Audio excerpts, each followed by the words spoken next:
qui sera là également la semaine prochaine lors de notre festival en état du monde pour présenter son nouveau film Journal d'Amérique. Et donc aujourd'hui, on a décidé un peu de programmer aussi d'autres films qu'il a fait qui s'inscrivent dans la même ligne. C'est un peu le même œuvre sur l'Amérique. C'est votre passion, j'imagine.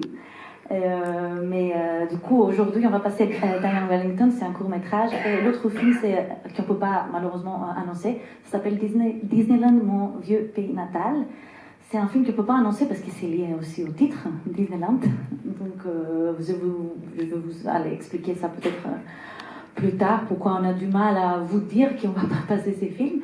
Mais ensuite, à 21h, on va aussi passer Poussière d'Amérique, qui c'est un autre film qu'Arnaud a fait sur les États-Unis. Donc voilà, je vous laisse parler, peut-être vous allez dire des choses mieux, peut-être une petite présentation, et il sera là à la fin de chaque film pour parler un peu avec vous, un peu plus. Bonsoir, merci d'être là. Je ne suis pas très bavard en présentation de films parce que je trouve qu'il n'y a pas de grand plaisir de découvrir quelque chose sans a priori. On va dire que ce qui réunit ces films ont été faits sur une assez large période, puisqu'il y a des films, Disneyland date à peu près de 2000, je crois. Diane Wellington que vous allez voir avant date de 2010 et Poussière d'Amérique sur la prochaine séance 2011.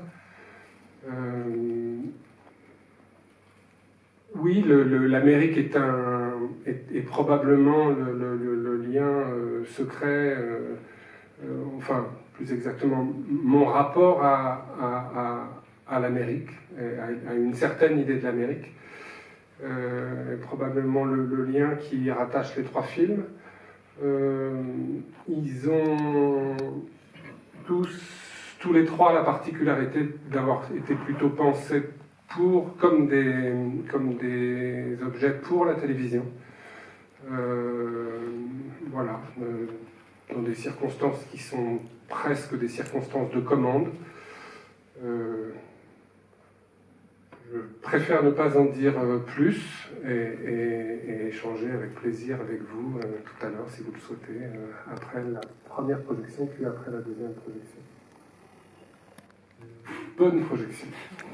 Merci beaucoup Arnaud. Et je vous rappelle aussi, du coup, l'avant-première du Journal d'Amérique, ça va être la semaine prochaine, mardi soir à 21h. Donc, vous pouvez regarder dans tous les cas notre programme du festival Un état du monde. Et voilà, et merci beaucoup les filmatariés, Michel Klein et William, je ne sais pas comment je veux prononcer votre nom, j'ai mis pour l'organisation de ces trois projections. Merci beaucoup, bonne projection à vous et à tout à l'heure. Risqué. Alors peut-être, Arnaud, vous pouvez nous dire quelques mots pour le court-métrage d'abord, un peu son histoire et comment vous avez décidé de travailler de cette manière-là. Je ne sais pas si... vous avez fait d'autres films avant qui étaient basés sur les archives. J'étais en train de... alors je vous présente Martin Wheeler, qui est le compositeur de la musique des deux films. Voilà, et aussi du film... de la musique et de... Alors pour Disneyland, c'est lui qui a fait tout le son. C'est pas compliqué puisqu'on n'avait pas le droit d'utiliser le son direct documentaire, voilà, et donc je rentrerai dans les détails éventuellement tout à l'heure si vous voulez, mais en tout cas pour des raisons de protection de Disneyland, de son espace privé, de ses droits privés, etc. Disneyland exigeait une sorte de droit de regard sur le film dans la mesure où on utilisait des musiques qui étaient diffusées sur le parc, et ça nous a fait tellement peur, parce qu'on s'est dit que ça voulait dire un droit de regard sur le montage en cours, qu'on s'est dit qu'on allait être contraint de faire une chose dont je ne savais même pas que c'était possible avant de le faire, qui était de recréer totalement le son du film. Voilà, de faire intégralement le son du film. Et a fait avec Martin, enfin c'est Martin qui l'a fait principalement, donc le traitement des voix, et la totalité de l'espace sonore du film, c'est sorti de ces machines. Voilà. Alors, sur le court-métrage d'Ian Wellington, j'étais en train, depuis une dizaine d'années, de réfléchir à un moyen de faire un film avec un travail de recherche que j'étais en train de faire à partir des images d'archives que je collectionnais, dont je pressentais en faisant des petites séquences que j'arrivais pas tout à fait à agréger ensemble encore, que j'allais faire un film plus important, qui est Poussière d'Amérique, que vous pouvez voir tout à l'heure à la prochaine projection. Et en cours de montage de ce film Poussière d'Amérique, il y a une séquence en particulier qui est donc ce que vous avez vu, qui s'appelle Ian Wellington, ce court-métrage de 16 minutes, dont il nous a semblé, avec Michel Klein, le producteur qui est ici avec nous, qu'on ne pourrait pas le mettre simplement comme un chapitre à l'intérieur de... Voilà, enfin, moi il me semblait qu'une fois qu'on avait raconté cette histoire, on ne pouvait pas passer à une autre histoire comme ça. Voilà. Et que donc il fallait que ça fasse un film à part. Et comme on était j'étais en train de monter ce film Poussière d'Amérique, et qu'on se demandait bien, on avait envie d'avoir un retour de spectateur, on avait envie de savoir ce que ça faisait aux gens, ce travail que j'étais en train de faire tout seul, et pour lequel j'avais l'impression que j'étais un peu en train d'inventer un mode de rapport aux archives et un mode d'écriture cinématographique un peu particulier. On s'est dit, ce serait bien que ça devienne un court-métrage, parce que ça nous permettrait de le présenter à un public avant que Poussière d'Amérique ne soit terminé, et d'avoir un peu une idée de si ça avait un intérêt ou pas pour les gens, que le travail qu'on était en train de faire, tout simplement. Voilà. Et c'est devenu Ian Wellington qu'on a montré, qui a... je sais pas, dites-nous si ça vous a plu. Mais personnellement, c'est un film que j'aime beaucoup. Et voilà. Mais ça devait être un chapitre de Poussière d'Amérique, et ça nous a semblé tellement fort et cohérent que on a pensé que c'était plutôt une petite île que l'état d'un continent, quoi. Et pourquoi vous avez décidé de faire cette expérience avec cette forme de film aux États-Unis, enfin avec des matériels, je veux dire, américains? Ça, c'est de sa faute. Non, c'est Martin un jour. Alors, ils sont tous liés, ces films. On venait de finir, je pense, de faire Disneyland ensemble avec Martin, qui était notre toute première collaboration, donc il y a 22 ans.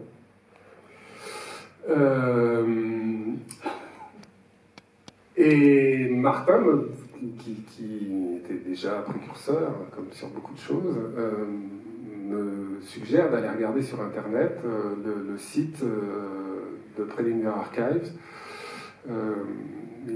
pensant que ça pourrait m'intéresser. Et j'avais, moi, très enfoui en moi, parce que je dirais qu'il y a une part de mon travail de réalisateur de cinéma qui est très importante, qui est que je monte mes films moi-même, et que donc je rêvais depuis longtemps de faire un film exclusivement de montage. Voilà.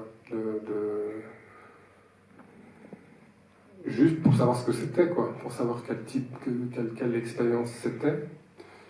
Et sans très bien savoir exactement ce que ça voulait dire de monter des images qu'on n'avait pas tournées soi-même.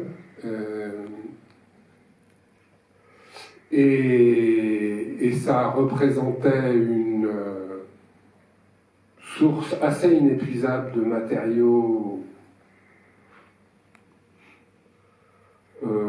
Moi, ces images, je les trouvais souvent plus belles que les images que je tournais moi-même, donc j'étais assez bouleversé à l'idée de pouvoir travailler ces images. Et par ailleurs, il se trouve que Michel Klein, qui est donc le producteur de Diane Wellington, de Poussière d'Amérique, et du prochain film qu'on a fait qui s'appelle Journal d'Amérique, et qui sera montré la semaine prochaine, m'avait proposé de faire un film dans une collection pour Arte qu'il produisait.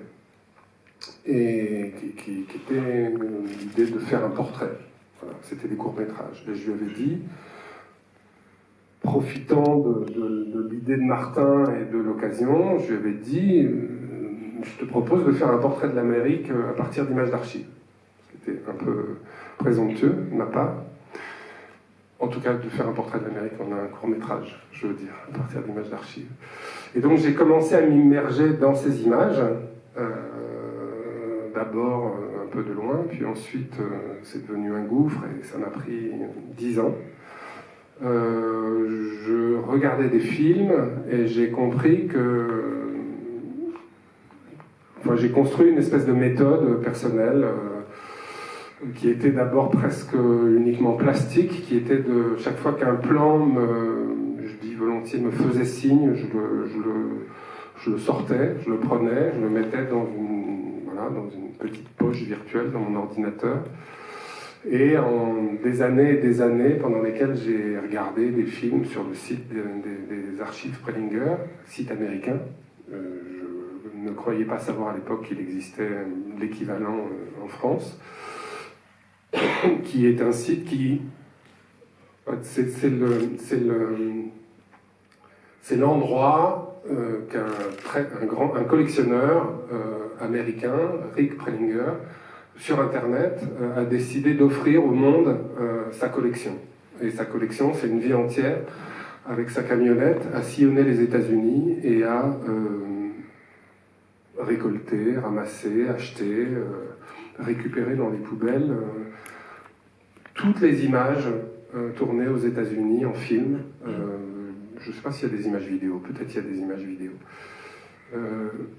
À partir d'une intuition qui est la sienne, qui est que les États-Unis n'ont pas d'histoire et toute l'histoire des États-Unis est contenue ont très peu d'histoire et toute l'histoire des États-Unis est contenue dans ces images, qu'elles soient des images de films publicitaires, des rushs de courts-métrages amateurs, des films de propagande, des films institutionnels, scientifiques, etc. Et donc il a constitué une espèce d'énorme corpus privé de ces images, et à partir du moment où, à partir des années 2000, il les a mises en ligne, disponibles pour qui voulait s'en saisir, libres de droit. Et donc l'idée de travailler, de faire des films à partir de plans extraits de ces films est venue, s'est construit sur la durée, et a fini par aboutir en 2010 à ce court-métrage, Diane Wellington, et en 2011 à Poussière d'Amérique, qui est un long-métrage. Voilà, tu veux dire quelque chose, peut-être, Martin? Bah oui, ça serait bien que je dise quelque chose, sinon... Je sais pas, qu'est-ce que sur quoi? Sur l'origine et tout ça? Enfin, moi... Enfin, oui, enfin, bon... à l'époque où... oui, si je dis quelque chose, ça serait pour un peu te charrer à l'époque. À l'époque où Arnaud me disait que l'Internet, ça servait à rien, en tout cas, si ça servait à quelque chose, il ne savait pas qu'est-ce que c'était. C'était vrai. Moi, je trouvais que... Et moi, j'étais dans plein d'enthousiasme pour tout que je pouvais écouter des radios de Vietnam et regarder les télévisions mongoliennes et trouver ça. Donc voilà, j'étais dans mon enthousiasme un peu enfantin pour ouais, on peut faire ça, on peut faire ça. Donc voilà, je tombe là-dessus et je trouvais ça vraiment qu'il y avait. Enfin, c'était. Voilà, maintenant ça semble presque normal, mais à l'époque, c'était vraiment, c'était waouh, ça existe, qu'on a tout ça. Donc, souvent je partage mes enthousiasmes un peu débordants avec Arnaud qui me dit, mais non, c'est là. Mais là, il n'a pas dit ça, il a dit, ah oui, c'est intéressant. Et puis après, c'était lui qui a parti. Après, moi, je suis une simple troubadour, je fais des petits sons ici et là pour l'œuvre de monsieur, n'est-ce pas? Voilà. Et pour Disneyland, en fait, par rapport au son, je me demandais, est-ce que vous avez travaillé le montage après avoir conçu le texte ou la manière dont vous allez travailler avec les sons, ou vous avez fait ça après, que vous avez un peu on travaille construit? On travaille en même temps. En même temps quasiment tout le temps. On s'est mis à avoir une espèce de... On travaille en aveugle, enfin presque. Enfin, c'est-à-dire qu'on travaille chacun de notre côté. En général, quand je commence un film et qu'on va faire ensemble, je ne suis pas sûr qu'on les fait sur tous les films, mais presque tous les films. On regarde les rushs ensemble. Et ensuite, il part de son club dans... Non, mais on parle de Disneyland, on parle de tous les rushs de l'archive. Non. Parce que c'est aussi différent. Dans les autres films, il n'y a pas des voix off. Du coup, je me demande... Enfin, je veux dire, le film d'archives que vous avez fait après... Alors, ouais. on va essayer de... Enfin, je pense qu'on va parler Disneyland d'abord. Pour Disneyland, qui est la première fois qu'on a travaillé ensemble, on a regardé les rushs ensemble. On s'est dit quelque chose de ce que j'avais en tête, le projet de transformation des voix, de passer par des voix de personnages, de construire une espèce d'univers qui soit à la fois, qui ait des motifs comme ça, en rapport avec les lieux qu'on avait filmés et en même temps qui étaient totalement artificiels, oniriques, etc. Et puis un certain goût qu'on avait ensemble pour une certaine musique électronique, voilà, qui était un peu des repères. Et ensuite, moi j'avais besoin de la musique pour monter, parce que je ne pouvais pas monter des images sans son, et je n'avais pas d'autre son que la musique que ferait Martin. Donc il était extrêmement important qu'on démarre complètement ensemble, voire que Martin, et c'est ce qui s'est passé, très très tôt dans le montage, me nourrisse d'énormément de propositions musicales, parce que sans ces propositions musicales, je n'avais aucune trame sur laquelle accrocher les images. Donc c'est presque même le contraire, c'est-à-dire qu'il a fallu presque d'abord poser des trames sonores et musicales pour que je puisse accrocher du récit, puisqu'en plus le récit venait de la voix et que la voix devait être transformée et travaillée pour que... Donc, en fait, on a presque inversé le rapport montage-image, montage-son, on a presque commencé... Une séquence ne pouvait pas démarrer si on ne savait pas très clairement quel était l'univers sonore de la séquence.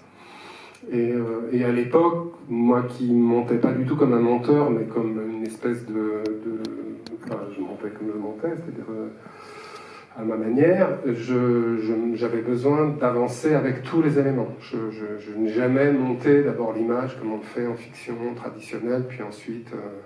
c'est-à-dire que pour moi, la narration se nourrissait autant de la texture sonore que de l'image, avec cette liberté qu'il y a dans ce type d'objet où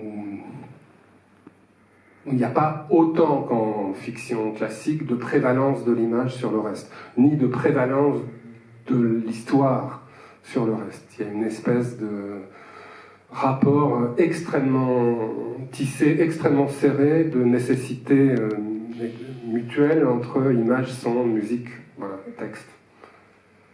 Donc on a avancé en même temps, c'était obligé. Et pour Diane Wellington, c'est un peu différent. Donc on était en train, effectivement, j'étais en train de monter Poussière d'Amérique.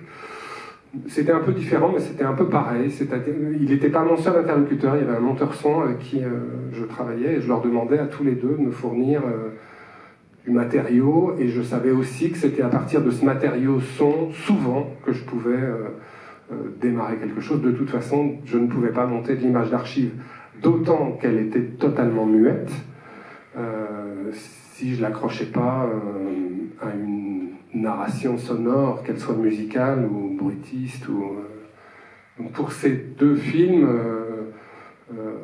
avec cette chose un peu particulière, cette chose un peu particulière sur Diane Wellington, qui est cette construction en deux parties, et où Martin m'avait envoyé la musique de la deuxième moitié du film.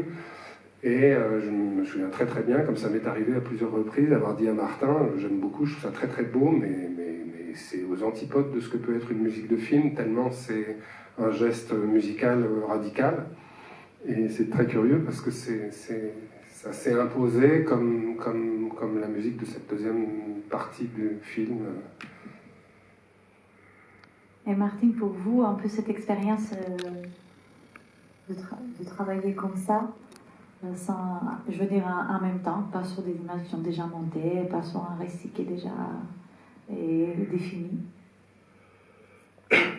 Mais écoute, j'ai l'impression que chaque fois on dit un peu la même chose, mais bon. Non, mais bon, c'est que. Enfin bon. Pendant Disneyland, quand Arnaud m'a dit qu'il voulait travailler comme ça, au tout début, j'étais assez, je crois que le mot est récalcitrant, parce que ça m'enlevait ce que je trouvais et je trouve encore une des grandes joies de faire de la musique pour film, c'est d'être à l'image de quelque chose qui est plus ou moins monté et puis trouver le truc qui va marcher, etc. Donc lui, il m'a dit, je ne sais pas si c'était au tout début, mais un peu après, il m'a dit, non, mais ce que je veux, en fait, c'est, je veux une Fnac, avec plein de bacs, avec là, il y aura musique glitch, là, il y aura, là, et comme tu vois, tu vas me donner, tu vas me faire, genre, 30 000 disques, et puis après, je vais prendre ça et ça. Je dis, bah oui, écoute, déjà, ça va prendre, genre, 10 ans, ce que ça a fait, enfin, pas pour 10 ans, mais... Et surtout, ça m'enlève mon petite joie Mais donc après, voilà, je dirais encore, il y a plein de films que je fais maintenant et que voilà, j'ai encore la même joie, la même sensation ludique de trouver les choses vis-à-vis de l'image. Mais il y a quelque chose, il y a un plus en moins, comme avec toute chose, c'est qu'avec Arnaud, c'est un très bon exemple, la deuxième partie de Diane Wellington, où en fait, je ne dis pas que ça me donne un pouvoir, genre je veux le pouvoir, mais ça donne une place, ça veut dire que, comme dit Arnaud, voilà, on peut dire que la deuxième partie de ce film-là, il est complètement monté sur la musique. Enfin, ça veut dire que la musique existait, il a son logique à lui, il a son narrative à lui, il a son... Et en fait, quand la musique est terminée, voilà, le film est terminé, il faut aller à la maison. Et après, bon, ça c'est un des exemples plus radicaux, peut-être, mais il y a plein de choses où il y a des séquences dans d'autres films où en fait le séquence qui dure le temps qui dure la musique, et voilà, ça donne une place créative à l'intérieur de l'œuvre entière qui est quand même un peu différente de genre de travail qu'on fait normalement. Où effectivement, c'est souvent devient après que quelque chose est plus ou moins organisé pour donner une autre couche, mais là, ça fait partie un peu de le triangle avec l'image et puis le narrative qui crée l'œuvre, quoi. Donc c'est un plus et un moins, voilà. J'aime ça, et j'aime les deux façons de travailler, enfin. Est-ce que vous avez, vous, peut-être des questions? Vous avez fait il me semble que j'avais vu un court-métrage ou un moyen-métrage, c'était, je crois que c'était Gertrude Stein, c'était vous, oui. Ouais. Oui, c'était intéressant aussi, c'était avec, on entendait d'ailleurs la voix de Gertrude Stein, avec, c'était Micheline Dax qui précédait. Vous pouvez en parler un peu? Merci. Un peu, parce que personne d'autre l'a vu, j'imagine. Je crois que c'est le film qui t'a donné envie de travailler avec moi. C'est le film que j'avais fait juste avant. Même si c'est vrai, je ne vais pas dire ça maintenant. Non, mais j'adore encore, oui, bien sûr. C'était l'époque où j'avais très envie de travailler et j'essayais de répondre à tout ce que je croyais qui existait comme commande pour la télévision, à une époque où il y avait encore un peu la possibilité de... qu'est-ce que je peux vous dire? Je pense que c'est des films qui ressemblent. C'est un film qui ressemble à ces films que vous venez de voir. Je crois. C'était Michael Lonsdale et Micheline Dax. Voilà. Qui était l'idée de comment faire un film sur un écrivain autrement qu'en faisant un collage des textes de l'écrivain, racontant son histoire et essayant surtout pour un spectateur de faire entendre la phrase de Gertrude Stein, qui est un écrivain pour lequel j'avais beaucoup d'admiration et pour lequel j'en ai toujours beaucoup. et qui était, en fait, il y a un lien très fort en fait auquel j'avais pas songé, qui était quand même fait comme un film de famille. Le film est tourné, c'est une espèce de faux home movie en fait. C'est ça. Comme si déjà il y avait je pense que ça venait de la découverte de Jonas Mekas. D'ailleurs, je sais que ça venait de la découverte récente. Il y avait eu un an ou deux avant une grande rétrospective au Jeu de Paume des films de Mekas que j'avais découvert complètement ébloui. Et on avait essayé, comme on pouvait, avec le même opérateur avec lequel j'ai fait Disneyland, de retrouver un peu de la grâce du cinéma de Jonas Mekas en faisant une espèce de film de famille de Gertrude Stein et de sa maison et de son environnement à partir principalement de l'autobiographie d'Aristoclas et de fragments de la littérature de Gertrude Stein éparpillés dans son œuvre. Voilà. D'ailleurs, on entend sa voix aussi. Il y a la voix de Gertrude Stein, il y avait de l'archive déjà dans les films, dont une archive sonore dans un poème fameux qui s'appelle Uncompleted Portrait of Picasso, qui a donné son titre au film. Merci. On aurait dû le programmer aussi. Et ça, c'était pour la télévision, mais c'était tout de suite. C'est le film que j'ai fait juste avant Disneyland. Merci. Bonsoir. Vous avez évoqué tout à l'heure la question des droits pour l'environnement musical donc de Disneyland qui vous a empêché du coup de l'utiliser pour le film. Et vous avez donc créé la propre musique avec les propres bruitages, et je trouve que c'est justement beaucoup mieux finalement, puisque cela amplifie. Non, mais sans vouloir flatter ou quoi que ce soit. Quelque chose. Voilà. Mais il peut sortir et puis non, mais ce que je veux dire, c'est que s'il n'y avait pas eu cette musique, si vous aviez utilisé vraiment l'environnement musical, ça n'aurait pas du tout été le même film, parce que justement, avec cette musique, cela amplifie ce côté aussi un petit peu angoissant, déshumanisant du parc d'attractions. Alors ma question consistait à savoir si, avant de faire ce film, vous aviez déjà dans l'idée de montrer de montrer ce côté un petit peu angoissant de ce que peut être Disneyland, ou alors est-ce que vous avez découvert cet aspect-là, cet aspect aussi très solitaire, par exemple des personnages, enfin des gens qui sont sous les costumes et qui finalement sont dans un autre monde très solitaire. Ou est-ce que ça vous est venu, on va dire, au moment de filmer? Alors c'est entre les deux. J'avais intellectuellement, politiquement, une idée préconçue, on va dire, je sentais. Ce que je trouvais intéressant dans cette proposition que j'ai faite à la chaîne Arte, de faire un travail de faire un film sur Disneyland, c'est parce que je pressentais que c'est un endroit intéressant, qui disait quelque chose d'important sur notre monde. Voilà. Ça ne veut pas dire que c'était quelque chose qui me plaisait forcément beaucoup, mais je sentais que c'était un vrai endroit, on va dire, métaphorique de notre monde. J'ai fait le film un peu en deux temps, c'est-à-dire... et avant de le proposer à Arte, je ne pouvais pas venir simplement en disant j'ai une super idée, on va à Disneyland. Il fallait que je réfléchisse un peu plus et que je fasse une proposition. Et paradoxalement, souvent, quand on travaille en documentaire, il faut écrire. Il faut dire ce qu'il va y avoir. On dit sans dire, voilà, c'est toujours la difficulté pour défendre un projet en documentaire. Et donc là, je pressentais qu'il y avait possiblement le sujet d'un film pour moi qui m'intéressait, sans en avoir aucune connaissance réelle. Et donc, évidemment, je suis allé en repérage. Je suis allé passer 2 jours, tout seul, juste et sans appareil photo, sans caméra, sans rien, juste essayer d'aller faire les choses qu'on est censé faire à Disneyland. Donc, voilà, grande adepte de 35-40 ans à l'époque, et j'ai fait toutes les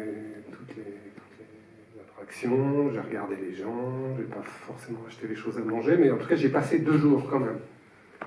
Et je suis revenu de ces 2 jours, je sais que je suis parti en voyage après parce que je devais aller quelque part, et en fait le projet a mis l'idée de ce que j'avais à faire a mis un certain temps.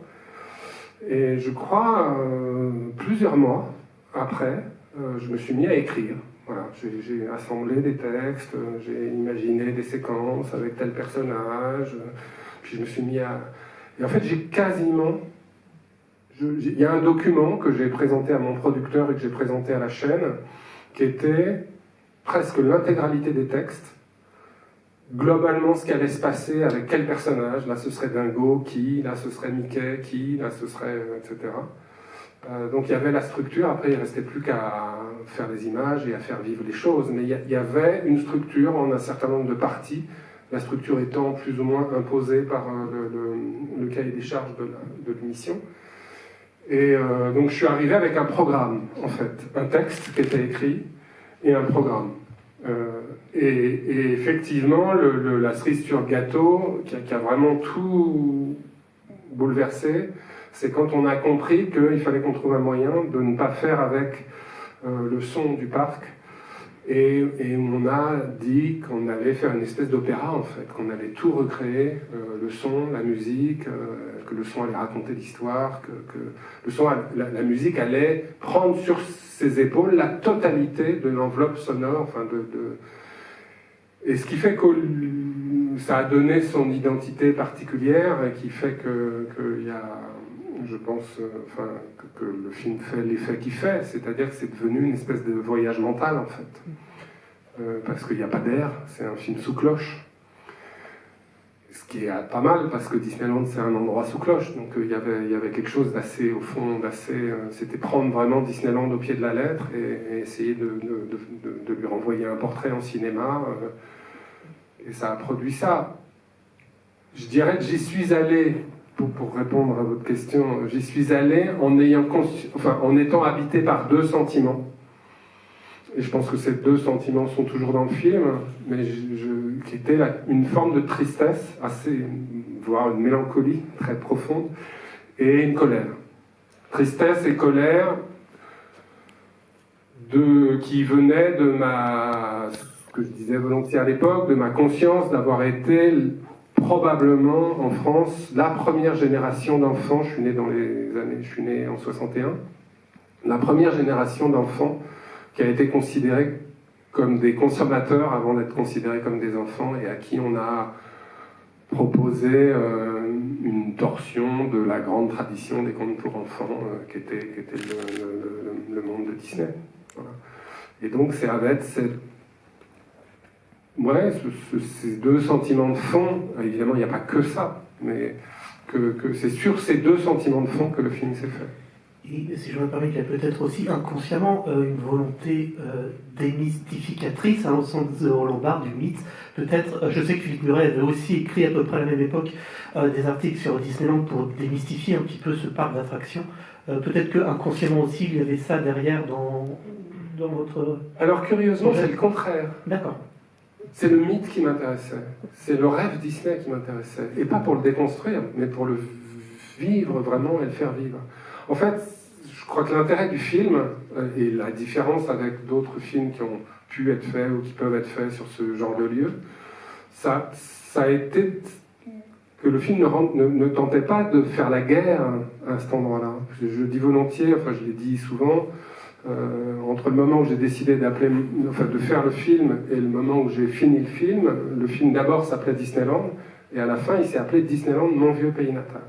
C'est-à-dire que paradoxalement, il m'est arrivé une expérience émotionnelle extrêmement forte, c'est-à-dire que ce lieu m'a ému. Je n'étais pas dans un rapport unilatéralement critique. J'étais aussi dans un rapport de reconnaissance historique, c'est-à-dire c'est un monde que je déteste, mais c'est mon monde. C'est exactement le même rapport, au fond, que j'entretiens aux images d'archives américaines. C'est-à-dire, je les reconnais comme étant... À la fois, j'y reconnais toutes les raisons pour lesquelles notre monde est en train de vivre ce qu'il est en train de vivre. Et à la fois, c'est mon monde, je n'en ai qu'un, c'est celui-là.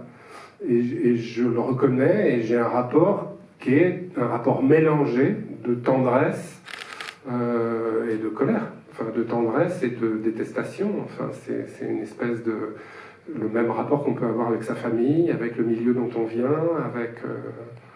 Ce n'aurait été que un film critique, je pense qu'il aurait été relativement banal, et au fond, il n'aurait pas produit tant d'émotions que ça.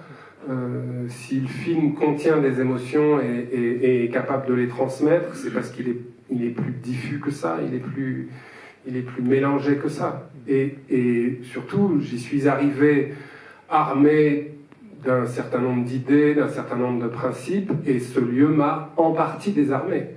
Et je pense que ce qui est émouvant dans le film, c'est cette expérience. Je vais vous raconter une histoire un peu personnelle. La première fois que ce film a été présenté, c'était ici. C'était, je crois, dans la 500, dans la grande salle. Et c'était en présence, j'avais proposé à une personne que je venais de rencontrer, qui est le grand cinéaste documentaire Robert Kramer, d'assister à cette projection. Donc c'était la toute première projection. C'est presque une projection d'équipe en fait. Je montrais un peu, c'était la toute première projection publique. Donc il y a 20... et Robert Kramer était venu à cette projection, et accompagné de sa femme. Et voilà, la femme de Robert Kramer, c'est toujours d'ailleurs, je crois qu'elle vit toujours. Oui, elle est toujours vivante. C'est de la gauche américaine, c'est une hippie, c'est quelqu'un qui a un peu, bon, tu connais mieux que moi, mais... Et je me souviens très très bien, j'avais été frappé de la réaction des deux personnes. Robert, qui à la sortie de la projection, qui avait une grippe, qui avait un microbe, qui se sentait pas très bien, qui m'a dit « Arnaud, je me sens pas très bien, j'aime beaucoup ton film, mais je t'en parlerai dans quelques jours quand je me sentirai mieux. » Et très malheureusement, il est mort. Il est mort du petit microbe qu'il avait avec lui, qui était, je crois, une méningite. Et sa femme, qui était présente, elle est quasiment sortie pendant la projection en disant « Mais qu'est-ce qu'on en a à faire d'un film sur Disneyland ?» Parce que, et notamment, ce qu'on m'avait expliqué, c'est et d'un film sur Disneyland qui ne dit pas clairement que Disneyland est un lieu mauvais, problématique, etc. Et, attends, je peux dire... et tous les endroits... Oui, bah, peut-être... Bon, enfin, non, mais juste que les choses qu'à cette époque-là, bah, elle parlait tellement mal français qu'elle n'a absolument rien compris, quoi. Et même maintenant, enfin bon, je vais pas me passer pour le dire, je sais, mais... Enfin bon, bref, non, elle a rien non, compris. mais ça a été... J'ai longuement parlé avec elle après, effectivement, elle a dit que c'est aucun intérêt, je ne dis pas que ce que tu dis est fort, elle dit que ça n'a aucun intérêt, c'est lieu, donc voilà, c'est la fin de la discussion, mais elle n'a rien compris du tout de le projet filmique, surtout pas parce qu'elle est con, mais parce qu'elle ne comprend pas le français, quoi. Non, et paradoxalement, il y avait eu, il y avait eu beaucoup essentiellement de travaux journalistiques et qui étaient des travaux quasiment de propagande, qui étaient des films de propagande, qui étaient d'essayer de démonter. Alors il y a des gens qui montraient des acteurs dans les figurines de Disney en train de fumer des cigarettes, etc. Et notamment Disney, quand on avait passé un accord avec eux avant de tourner, avait très peur de ça, avait très peur d'une approche de type journalistique critique. Moi, là-dessus, je les avais rassurés, je leur avais dit, mais c'est pas du tout mon projet. Mon projet, c'est de faire vivre... Alors, j'étais un peu hypocrite, hein, mais j'étais à la fois sincère et hypocrite. Et je leur avais dit, non, mon projet, c'est je veux prendre très au sérieux le rêve que vous proposez aux visiteurs. Voilà. Et ce rêve, je veux le faire vivre aux spectateurs. Moi, évidemment, au fond de ma tête, sans le leur dire, pour moi, ce rêve avait une nature très particulière, et c'était un cauchemar. Mais je voulais pas du tout démythifier, mais au contraire m'intéresser au mythe. Je prenais très au sérieux le fait que c'était un mythe contemporain et que j'avais envie d'en faire l'épreuve, et d'en faire l'épreuve cinématographiquement et d'en créer une expérience cinématographique pour le spectateur. Mais je l'ai vraiment pris au sérieux, et pas pour la démonter ou pour montrer, bien sûr qu'il y a un décor et qu'on pourrait montrer l'envers du décor, etc. Mais je pensais que l'endroit du décor était plus intéressant. C'est intéressant que vous mentionniez Robert Kramer, parce que je pensais qu'il avait fait un film qui parlait de centres commerciaux. Il avait fait un film qui était tourné à La Défense. Et l'année dernière, au Forum des Images, on a fait un programme qui était dédié aux centres commerciaux. Et les deux films qu'on n'a pas pu montrer, moi je voulais programmer Disneyland, mon vieux pays natal, et ces films de Robert Kramer, c'est drôle parce qu'ils sont les seuls deux films qu'on n'a pas programmés.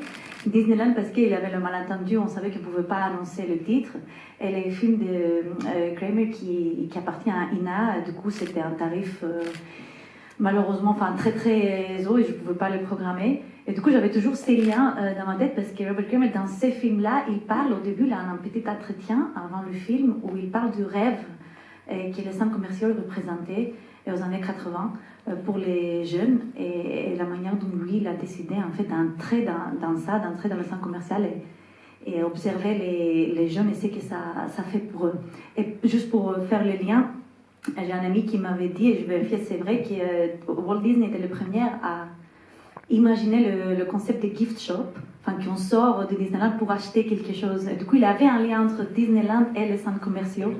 Et Robert Kramer était très sensible à ça. Du coup, ça ne m'étonne pas qu'il a beaucoup aimé votre film. Voilà, c'était mon histoire personnelle à partager.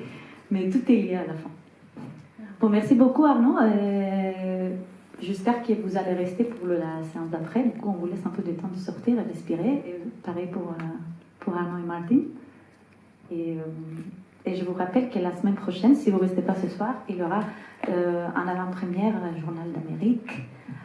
Mardi prochain, je pense c'est à 20h30. Il faut qu'on vérifie un peu les horaires. Dans le cadre de notre festival Un état du monde.